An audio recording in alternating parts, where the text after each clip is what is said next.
First ever factory outlet మన Mukunda jewellers ఫిబ్రవరి 14న సుచిత్రాలో గొప్ప ప్రారంభం. VA 2% జీరో మేకింగ్ చార్జెస్ పై ఫ్లాట్ 20% ఆఫ్. ఆఫర్స్ అన్ని బ్రాంచెస్ కి వర్తిస్తుంది.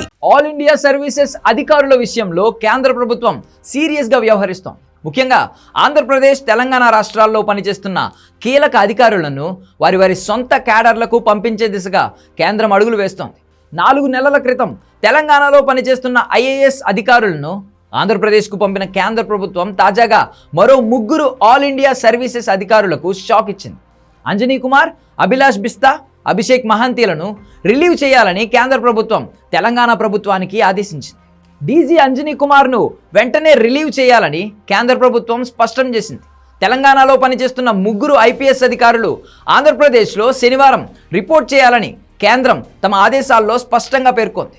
రహదారి భద్రతా అథారిటీ చైర్మన్గా పనిచేస్తున్న అంజనీ కుమార్ 1990 బ్యాచ్కు చెందిన IPS అధికారి. ఇక తెలంగాణ పోలీస్ అకాడమీ డైరెక్టర్గా విధులు నిర్వహిస్తున్న 1994 బ్యాచ్కు చెందిన IPS అధికారి అభిలాషా బిస్త్. కరీంనగర్ పోలీస్ కమిషనర్గా పనిచేస్తున్న అభిషేక్ మహంతి అయితే 2011 బ్యాచ్కు చెందిన IPS అధికారి. వీళ్ళ 3 ఆంధ్రప్రదేశ్కు వెళ్లాలని కేంద్రం తన ఆదేశాల్లో స్పష్టంగా పేర్కొంది. 2014లో ఉమ్మడి రాష్ట్ర విభజన అనంతరం department of personal and training 2 రాష్ట్రాలకు అఖిల భారత సర్వీస్ అధికారులను అప్పట్లో కేటాయించింది. దీనిపై కొందరు అధికారులు కేంద్ర పరిపాలన ట్రిబ్యునల్ను ఆశ్రయించారు.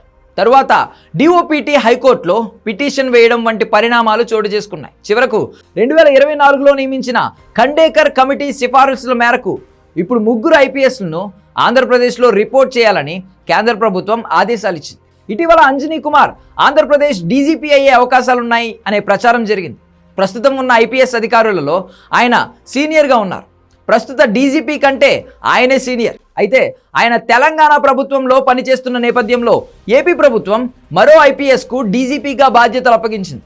ఇక తెలంగాణ నుంచి కీలక అధికారులను ఆంధ్రప్రదేశ్కు బదిలీ చేయడం ఆశ్చర్యంగా మారింది. గత ఏడాది GHMC కమిషనర్గా ఉన్న ఆమ్రపాలిని ఆంధ్రప్రదేశ్కు బదిలీ చేశారు.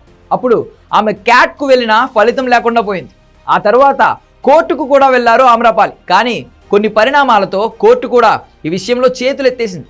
ప్రస్తుతం ఆమె ఆంధ్రప్రదేశ్ టూరిజం డిపార్ట్మెంట్లో విధులు నిర్వహిస్తున్నారు. త్వరలోనే మరికొంతమంది అధికారులు కూడా ఆంధ్రప్రదేశ్లో రిపోర్ట్ చేసే సంకేతాలు కనబడుతున్నాయని ఏపీ ప్రభుత్వ వర్గాలు అంటున్నాయి.